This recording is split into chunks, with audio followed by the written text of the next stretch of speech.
Good afternoon, everyone. Thank you for coming out today to the East Hampton Library to today's author presentation. Today we have Jeffrey Sussman with his new book, Tinseltown Gangsters, which I think you'll find very, very interesting. And there's a lot of stories in there about some stars that may have been your favorite stars that you're not going to believe. But hey, the bibliography's there, so the truth be told. But without further ado, I'm going to turn it over to Jeffrey so everybody can hear the stories of years past in Hollywood and organized crime involvement. Thank you, Steve.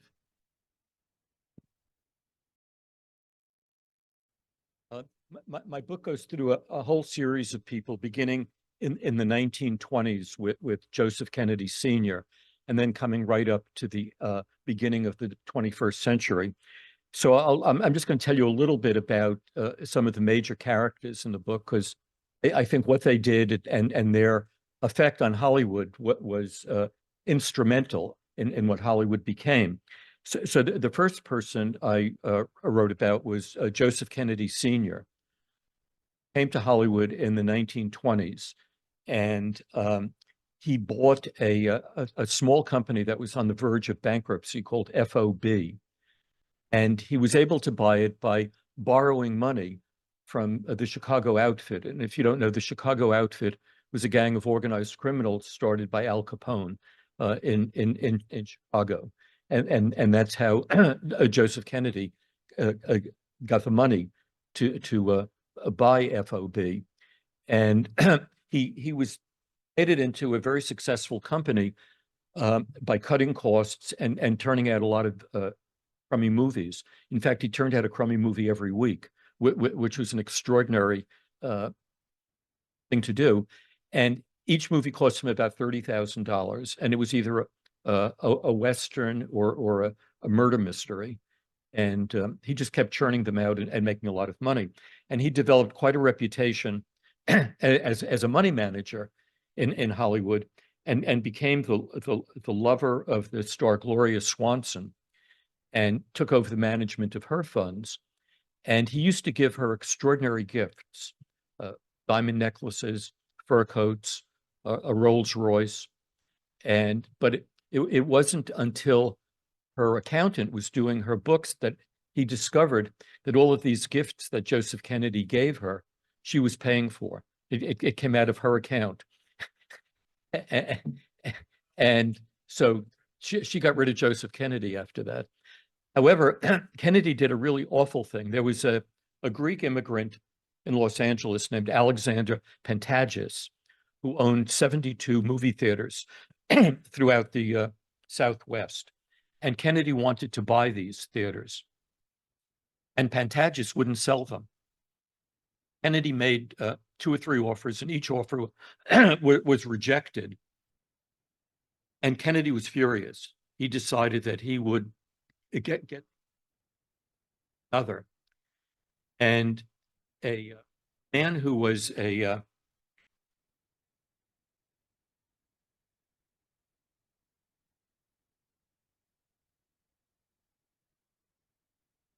and he had a girlfriend named Eunice Pringle, who was an aspiring actress and a prostitute.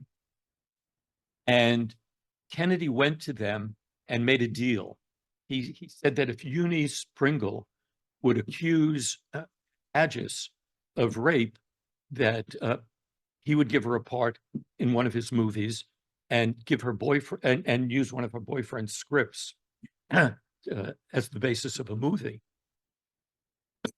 So she hid in a closet off of Pantages' office.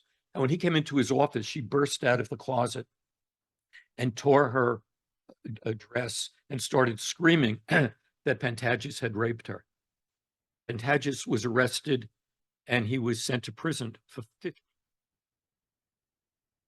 However, he hired a criminal defense attorney named Jerry Geisler, who represented a lot of mobsters in Los Angeles, including Bugsy Siegel, and able to prove that there was a conspiracy. I think that there was a conspiracy to frame Pantages, and so he got out of prison after 3 years, and they were about to get a deposition from Eunice Pringle, the person who had claimed to have been raped. And just before she was to give a deposition, she was poisoned. And no one was ever prosecuted. Kennedy eventually left Hollywood. He didn't like the fact that all the movie studios had been was started and owned by Jewish emigres, and he wanted to be very much a part of the WASP establishment. Can you hear me now? Okay. He asked Willie Moretti to call. Willie Moretti asked Frank Costello to please call Harry Cohn and get Frank Sinatra the part in the movie, and Frank Costello did, and that's how Frank Sinatra got the part in the movie, even though this became fictionalized in the movie The Godfather, where a horse's head was cut off and put in someone's bed and blah blah blah. It wasn't nearly as dramatic as that, and anyway, that Frank Sinatra on a new course of stardom.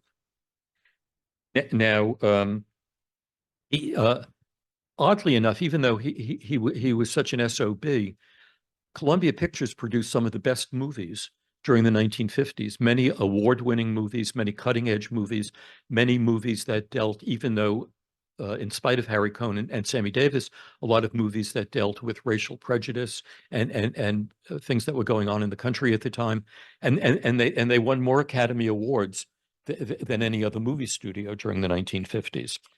But he was still a horrible person, and when he died, 2,000 people showed up at his funeral, which was held on the Columbia Pictures lot.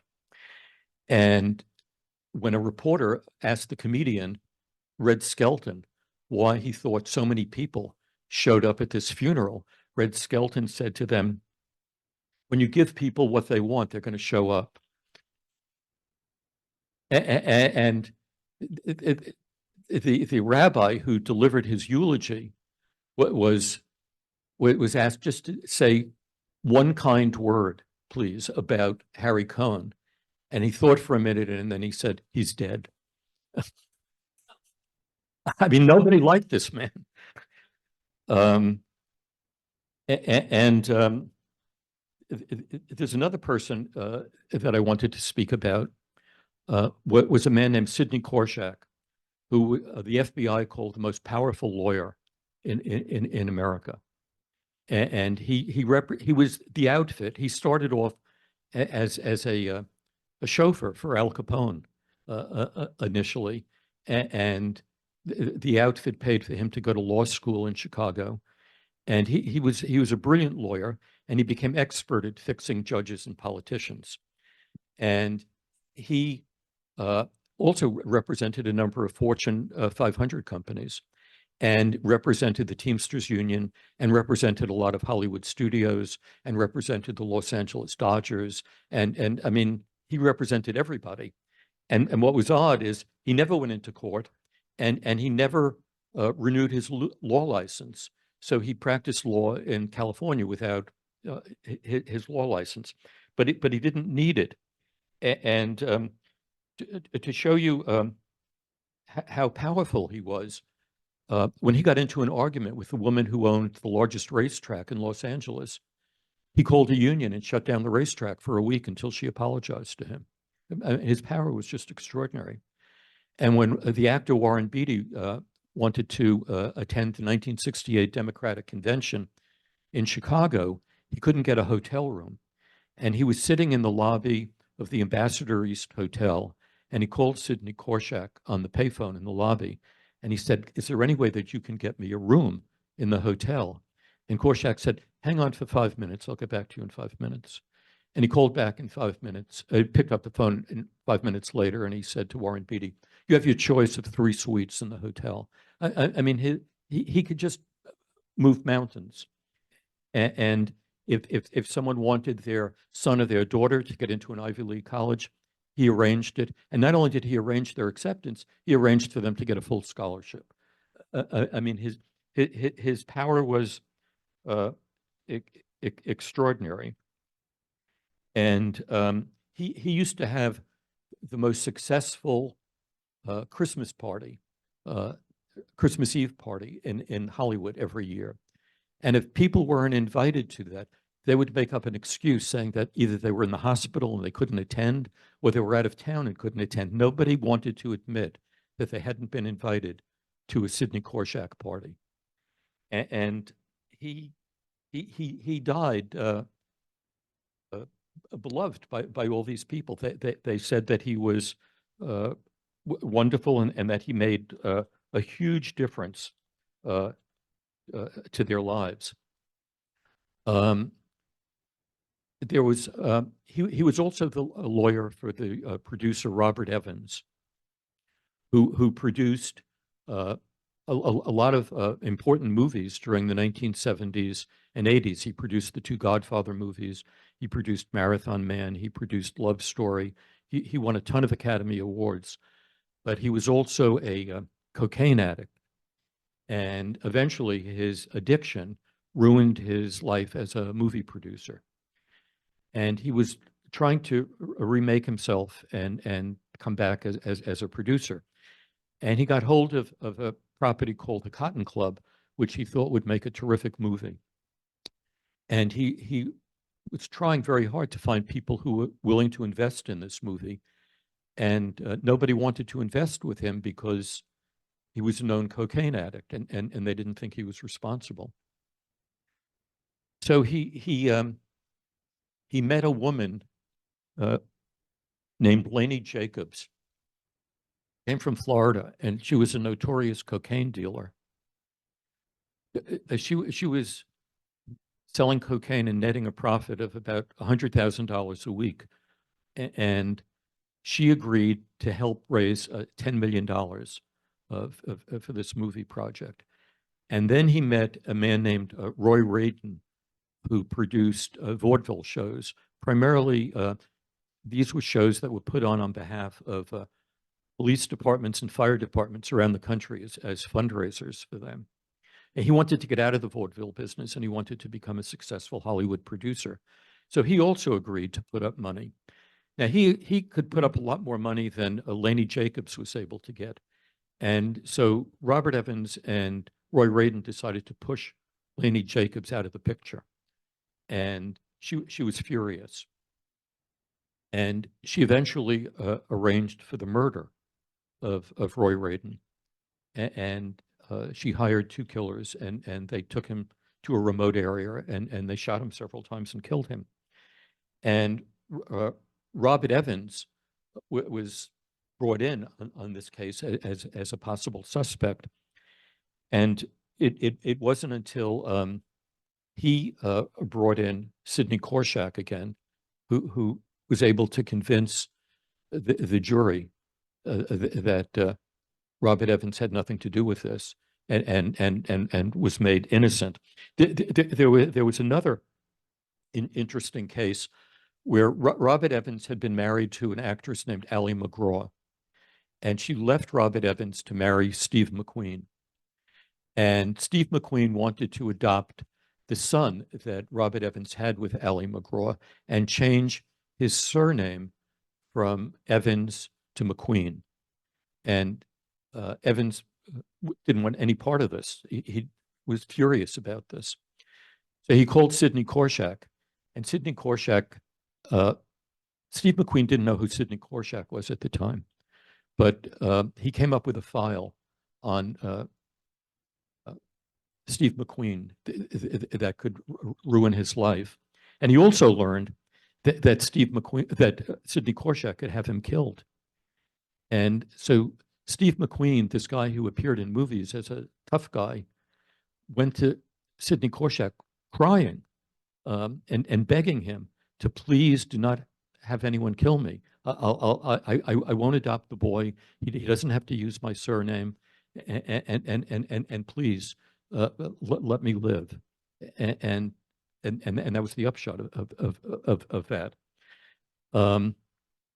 The other person that I wanted to mention from earlier was a gangster named Mickey Cohn, who also gained control of the unions that controlled many of the people who worked in Hollywood. And he was a notorious crazy human being. He started out as a gangster when he was 9 years old. He was a little person who, as a full-grown adult, he was only 5'5". But when he was 9 years old, he wasn't even 5 feet tall. And he went with a gang of kids, and he held out the largest movie theater in Hollywood, threatening to beat the box office attendee with a baseball bat unless she turned over all the receipts for that day's films, which she did. She was terrified. So he was also a very colorful character. He was a publicity hound, and he loved the spotlight. And he was always appearing on TV talk shows. And he always had a kind of a bimbo-esque girlfriend, with the big blonde hair and the sequined gowns and the high heels. And he was this little guy who came on talking tough all the time. And they were quite a pair. And his girlfriends were either usually strippers or porno actresses, and they would go on to these talk shows with him. He and another man named Hank Sanacola, who was Frank Sinatra's manager, started a scandal sheet in Hollywood called Hollywood Nightlife. And what they did is they had people who could blackmail actresses and actors who were adulterers or who were gay, and say that they were going to write stories about them in this newspaper, unless they bought a full-page ad and paid a lot of money on top of that. And so they blackmailed hundreds and hundreds of movie stars, including Robert Mitchum and Joan Crawford, and even Frank Sinatra, whose manager was a co-publisher of the paper. He also would make movies of actresses who looked like famous stars and pretend that these movies, which were pornographic movies, were actually starring these women. And he would go to the studio bosses and say he's going to release these movies unless they paid him a lot of money, even though the stars were not legitimate.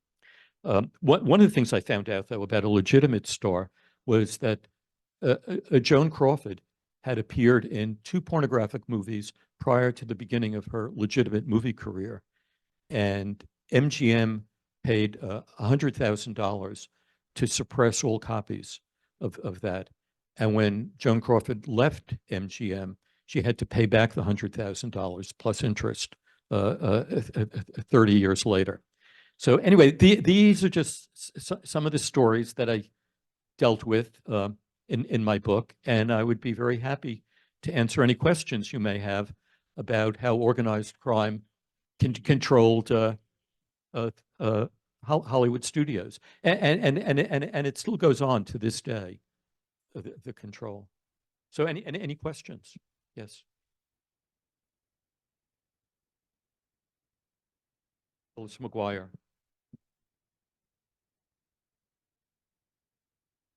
And he had several wives. I don't remember who all of them were. I mean, the most prominent was probably Ally McGraw.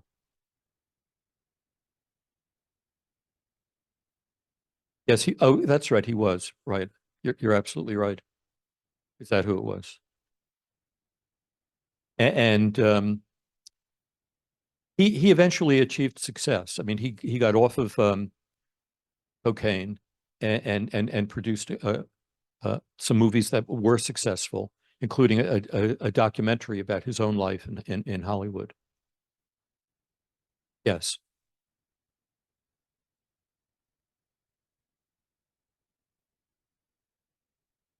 I wish I had.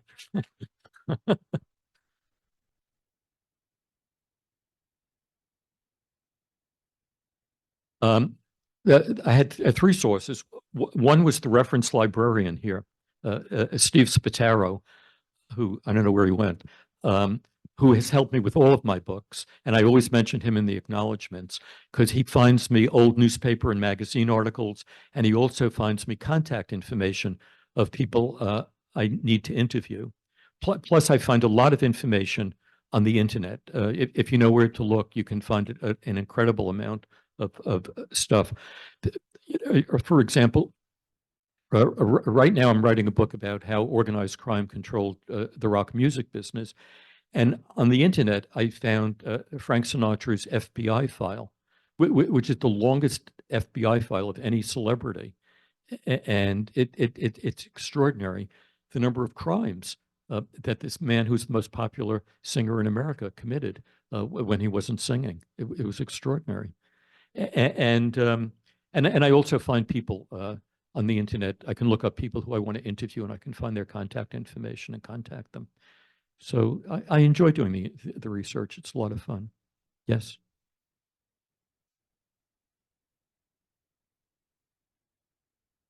Um, I had some in information about her.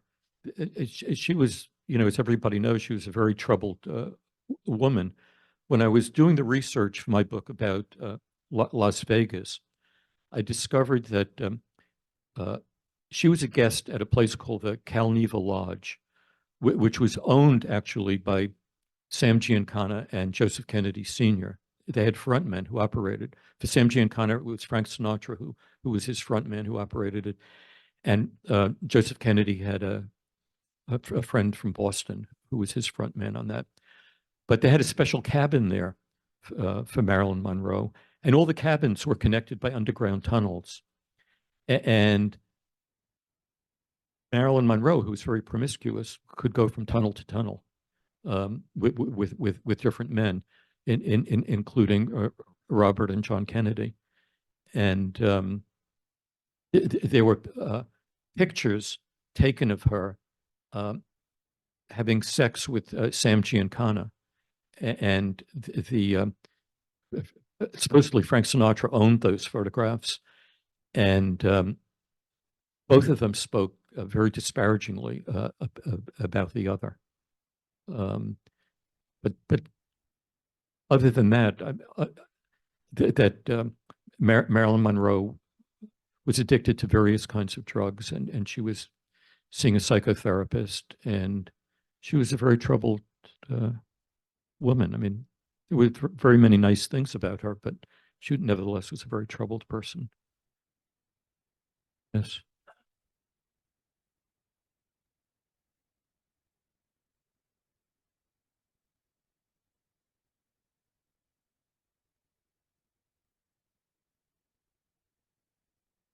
Well, there were different kinds of drugs that were coming in. So I have a chapter about a woman named Thelma Todd, who was a big star in the 1930s.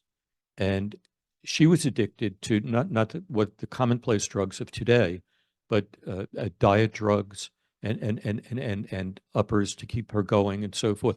And that was common amongst a lot of the female stars of that period because they wanted to maintain slim figures and also have the energy to continue working. And those drugs, to a large extent, were supplied by the studio heads. I mean, Judy Garland was probably the most notorious example of that.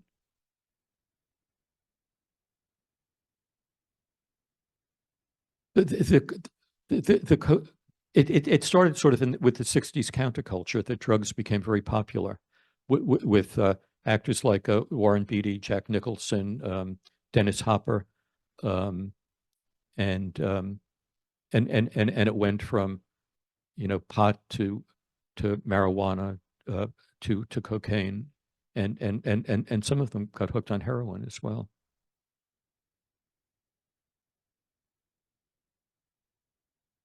Any other questions?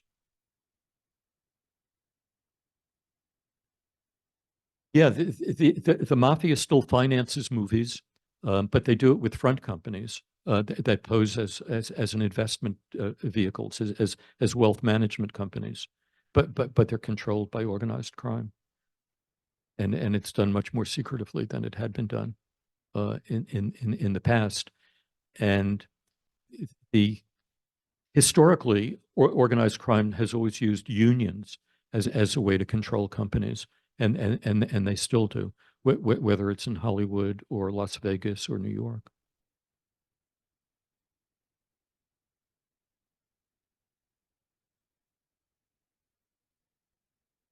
Not in this book. I did in my book about Las Vegas. There were he dropped several cases. One was there was a man named Mo Dalitz, who was probably the most powerful gangster in Las Vegas, who owned 8 or 10 different casinos at one time. The first one he built was the Desert Inn, and I spent several hours interviewing his daughter, which was an interesting experience. But he was supposed to be called to be interviewed by the Kefauver committee that was looking into organized crime. And he kept going to a different city so they wouldn't be able to serve him a subpoena. And finally, when they caught up with him, he was able to blackmail a Kefauver by sending a prostitute to her hotel room and filming it.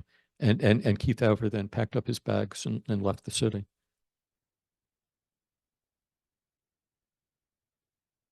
And any other questions? No? You sure?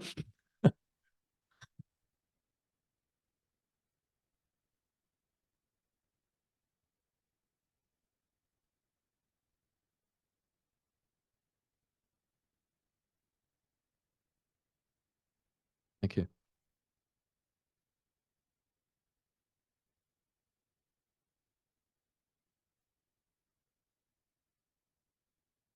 Thank you. And thank you, everyone, for coming. I appreciate it. Oh, wait, I'm sorry.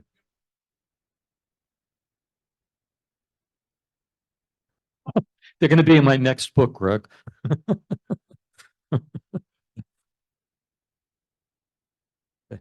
I'm sorry.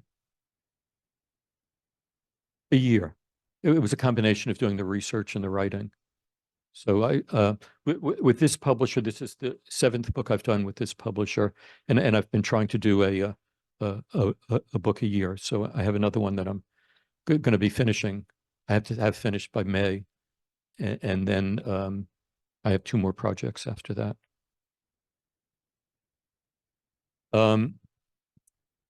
Well, when I originally started out as a writer, I started writing health and fitness books, and I did 7 of those. And then I did a book on insomnia because I suffered from insomnia at one point, and an agent said to me, "Why don't you write a book on it?" So I interviewed a lot of doctors at sleep clinics in New York, and then wrote that book. And then for 12 years, I taught a marketing PR course at the New School in the city, and I wrote a book called Power Promoting: How to Market Your Business to the Top. And then I was hired. I don't know if you know the Lieber Museum in Springs. The Liebers hired me to write their biography, which I did. I think that was in 2009. And then in first book I did with this publisher was called Max Baer and Barney Ross, Jewish Heroes of Boxing. I had always been interested in boxing, and I learned that Jews had dominated boxing from 1910 to 1941. There were about 400 Jewish boxers and 24 world champions. And there had always been a lot of publicity about a fight between Max Schmeling, who was Hitler's favorite boxer, and Joe Louis, the American boxer. And they had 2 fights, one in which the first one Joe Louis lost, the second one he won. But there was no publicity over the fact that in 1933, the year that Hitler came to power, Max Schmeling came to New York to fight a half-Jewish boxer named Max Baer. And my father attended that boxing match, which took place at Yankee Stadium. And he told me about it. And Max Baer beat up Max Schmeling so badly that the referee had to stop the fight in the 10th round.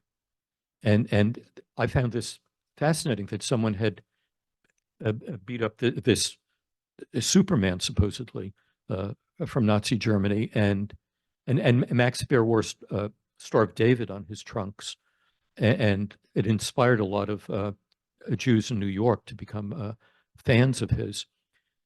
And Max Baer became verboten in Germany. His name could never be publicly announced anyplace in Germany or any countries that Germany conquered. And so that was the first book I wrote, and it got a lot of publicity. In fact, I sold the movie rights to that book to a company in the Netherlands. And supposedly, I don't know if it's going to happen, but supposedly they're going to go into production with it in the fall. We'll wait and see. I mean, it's been going around for 5 years now. And then after that, I wrote a book about a boxer named Rocky Graziano, who I was a fan of when I was a teenager. I was a mild juvenile delinquent when I was a teenager, and he was a major juvenile delinquent, and I was very attracted to that. And so I read his autobiography, which was called Somebody Up There Likes Me, which was made into a movie with Paul Newman. And I met Rocky Graziano in 1964. He lived near me, and so I also went to his a funeral service at St. Patrick's Cathedral in the city, and I decided to write a biography of him. And when I was writing that book, I learned about how much the mob was involved in organized crime, and I became fascinated by that because when I was a mitzvah, my father introduced me to an uncle of his by marriage, a man named Irving Kay, who my father told me had been indicted but never tried for the murder of a famous gangster named Dutch Schultz in 1935. And that initiated my interest in organized crime. And this is another digression, but my father had two garment factories. And I used to work with him on Saturday mornings doing menial work like sweeping the floor and getting pieces of fabric that were then sent to mills to be recycled. But one day I was carrying up a bolt of cloth from the basement to a cutter's table where the cloth was laid out and dress patterns were put over it, and a cutter would cut out the dress patterns. And as I was coming up the stairs, I heard my father and another man yelling and screaming at each other. And I got to the top of the stairs and I saw that my father's fists were clenched. My father had been an amateur boxer when he was young, and he looked like he was about to punch this man. And he said to him finally, "Get the F out of here." And the guy pointed his hand at my father like this, and he said, "We're going to get you, you son of a bitch." And he left. And driving home that afternoon, I asked my father what that was all about. And he said, that was a gangster named Johnny Dio. His real name was John DiAguardi. And he had set up these, what were called paper unions for the Teamsters. They were fake unions. And he operated a trucking company, an illegal trucking company, and operated illegal unions that operated in the garment industry. And he wanted to unionize my father's workers. And my father was a very good employer. For example, in those days, he provided 90 days of free health insurance to all of his workers, which was very unusual. And his workers voted against unionization. And this pissed off Johnny Dio. So When I graduated from the 8th grade, we came home after a celebration, and our house had been broken into, and everything in the kitchen had been turned over. The refrigerator was turned over. Everything was splashed all over the walls and destroyed. And it was a message that this is just the beginning. If you don't cooperate with us, this is just the beginning of what's going to happen to you. And my mother had two cousins, the Page brothers, who operated an Italian grocery store in a section of Queens called Corona during the Depression. And they took turns going to law school every other semester at night at St. John's University. And the other one would operate the grocery store. And because all their customers were immigrant Italians, they learned to speak fluent Italian. And they also, some of them were involved with the mafia. So they got involved. And Joe Page, many years later, torched a building, a warehouse in the Bronx, and was arrested. And his picture was on the front page of a tabloid newspaper that doesn't exist anymore called the Daily Mirror. And my father paid for his bail. And he went to see Joe about what was happening with Johnny Dio. And Joe said, let me talk to some people. And so he made a deal for my father that my father wouldn't have to unionize his workers, but he would have to hire this trucking company. And my father died 2 years later. He was a young man. He died of leukemia. And his partner was not a strong man. And the trucking company would every year increase the amount of money that they wanted. And it became more and more onerous. And they took over a percentage of the business. And what they did is they would buy raw material on credit, for dresses and bathrobes and whatever, and then not pay for it. So eventually they couldn't get any delivery of raw material anymore. So they burnt the factory down and collected the insurance. So those were the two things that sparked my interest in how organized crime operated. And so I wrote Boxing in the Mob, and then I wrote Big Apple Gangsters, Sin City Gangsters, and this book.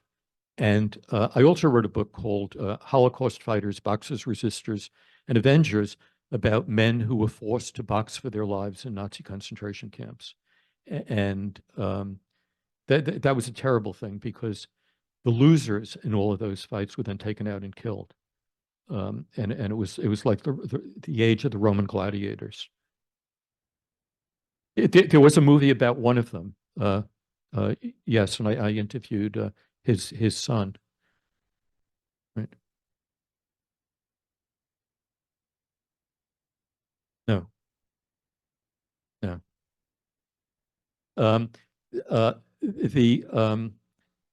Maybe in the first fight, certainly not in the second fight. The FBI, and I have this in my book, Boxing in the Mob, the FBI has a recording of Sonny Liston's wife saying to Sonny before the fight in Lewiston, Maine, why don't you just go down in the first round? There's no point in sticking around and getting your head beaten in. You're going to get the same amount of money whether you go down in the first round or the 10th round. And that's one thing. The other thing is, Sonny Liston was owned by a lot of gangsters, and there was one in Las Vegas named Ash Resnick, and the guy who worked for Ash Resnick was going to fly up to watch the fight in Lewiston, and Ash Resnick said to him, "Don't bother going; it's going to be over before you get there." No, I don't think Muhammad Ali didn't know this. I don't think Muhammad Ali was crooked. He didn't have to know it, but in the first fight, no, in the second fight, it looked like Muhammad Ali's fist didn't even connect with Sonny Liston's jaw. And when Sonny Liston fell down, Muhammad Ali went back to his corner and he said to his cornerman, "Did I hit him? Did I hit him? I don't think I hit him." So even he was suspicious of what happened. And he was actually frightened of Sonny Liston before the first fight. Sonny Liston was a very mean, a tough guy who he was really unbeatable. I mean, he just anyone who got in the ring with him, he managed to slaughter in minutes or seconds. I mean, he had two fights with Floyd Patterson and knocked him out in almost before the fight began. He was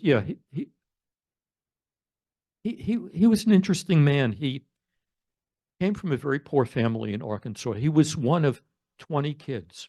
His father, by two wives, he had 10 kids by each of them. And he was the youngest, and his father was brutal and used to beat him with a stick. And when he was 12 years old, he ran away from home. And he was found sleeping in an alley in Chicago. And the police took him in and put him in foster care. He never learned to read. And he was very, very big, even as a young teenager. And he went to school, but he was so embarrassed that he couldn't read and that he was the biggest kid in the class and everyone else was making fun of him, that he dropped out of school. And he joined a gang of thieves in Chicago. And he wasn't the brightest thief because he always wore a yellow shirt when he committed a crime. And the police always said, look for the kid in the yellow shirt. And that's how they found him and arrested him. Yes. New York. No, I was born and raised in Queens until I was 15 when my father died, and then we moved to Manhattan. It was it sounds similar to Marilyn Monroe's original name. What was her? Yeah. My father's company was Norma Dean Sportswear, not Norma Jean, but Norma Dean Sportswear. No, they had a factory in Brooklyn and a factory in Queens. But my father had a cousin through my mother who he was connected to, who had a very successful dress company in Manhattan called Morty Miles Sportswear and Morton Miles Gowns. And he became very successful in 1963 because he designed a dress that Jackie Kennedy wore, and it was on the cover of Look magazine.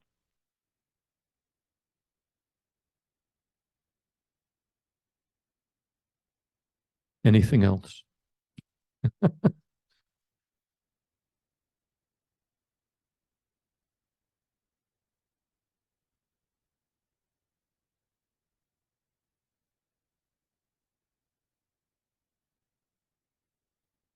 But well, Frank Costello was a very good friend of J. Edgar Hoover, who was a compulsive gambler, and he used to give him information on all kinds of fixed races.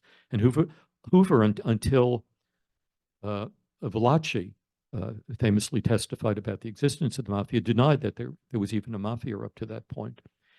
And it wasn't until Robert Kennedy became Attorney General that they began prosecuting the mafia. He indicted over 400 members of organized crime, and they hated him. They wanted him dead.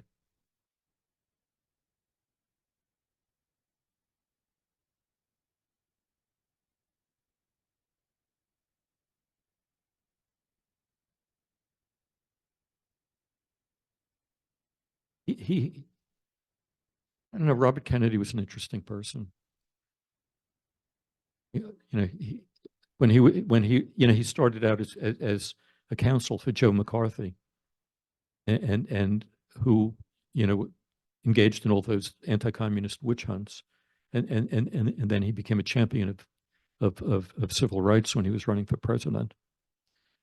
It's hard to say that he wasn't an opportunist.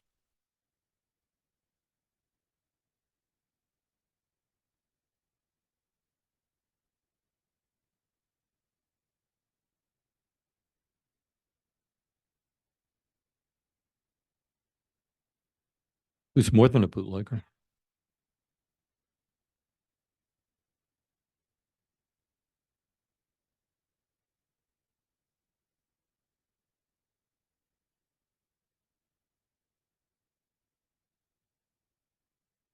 Maybe they didn't turn out to be so good.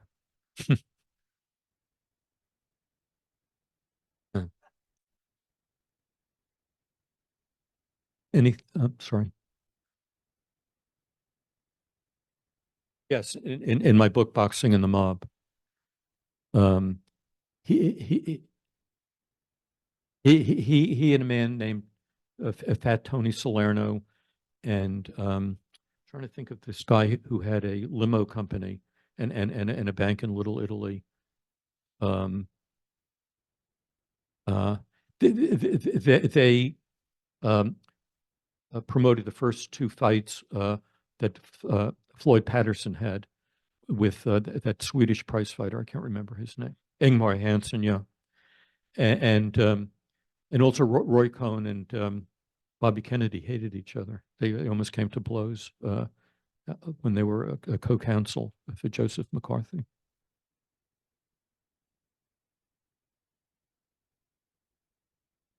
Well, he was an interesting man. A good friend of mine, a lawyer named Joel Stern, who isn't not well right now, but he worked for Roy Cohn when he graduated from Fordham Law School, and he told me that Roy Cohn was brilliant, that he could do a cross-examination of a complex legal issue without any notes, nothing. He was just a genius. He said, but he said working for him was very, very difficult because he would never pay his employees. He gave them the ability to charge everything, all their meals, all their clothing, everything, but they couldn't get paid, so they would eventually resign. But in 1984, I did a promotion with the World Almanac and Book of Facts in which we elected a hero of young America. And one of the heroes was the Pope, but we couldn't present a plaque to the Pope because we didn't have the money to go over to the Vatican. So instead, we presented it to the uh, cardinal, Catholic cardinal in New York. And I went to see him at the Catholic Center, which is on First Avenue and 56th Street. And we were going to present him with a plaque. And while I'm waiting there, he told me this story, which I found very amusing. Roy Cohn was the lawyer for the Catholic Archdiocese of New York. He handled all their real estate and banking deals. And when the first Pope was coming to New York, Roy Cohn had a yacht at the 79th Street boat basin. And the Cardinal asked him if they could hold a party for the Pope on the boat on Saturday night. And Roy said, sure. And he had this young kid who was working for him as an associate who was just out of law school. And he said to the kid, I want you to arrange everything for this party. You can go to the Four Seasons, you can go to 21, you can go to the Oak Room at the Plaza. I have charges at all of those places. And the kid said, fine, I'll take care of it. So he called the kid on Saturday morning at his home and he asked him if he had taken care of doing all the preparations for the Pope's visit. And the kid said, I was up all night doing a brief that you wanted me to do and I haven't had time. So Roy said to the kid, either you better take care of it or don't bother coming to work on Monday. You'll be fired. And so the kid panicked and he started calling all these famous restaurants that Roy had charges at. And they all said, we'd love to do it, but on such short notice, we can't possibly do it. We're committed to other things. So the kid had an uncle, Irving, who was the manager of a kosher delicatessen on 2nd Avenue called the 2nd Avenue Deli. And he called his uncle and he said, Irv, you've got to help me out. I'm going to lose my job if you can't. And he said, don't worry, we'll take care of everything. So this kosher delicatessen, the 2nd Avenue Deli, catered the Pope's visit to New York with all these, knishes and bagels and whatever. And anyway, the Pope was very pleased with this. And he sent two of his emissaries down to the 2nd Avenue Deli on Monday morning and to thank them. And they were so pleased and taken aback that they were thanked that later that afternoon, they put up a banner above where it says Blot Kosher Restaurant. They put up a banner that said official caterers to the Vatican. And that appeared on the New York Daily News, the photograph of that. So that was the story that the Cardinal told me about Roy Cohn. Anyway, any other questions? Any other stories you want to hear? Well, thank you very much for coming.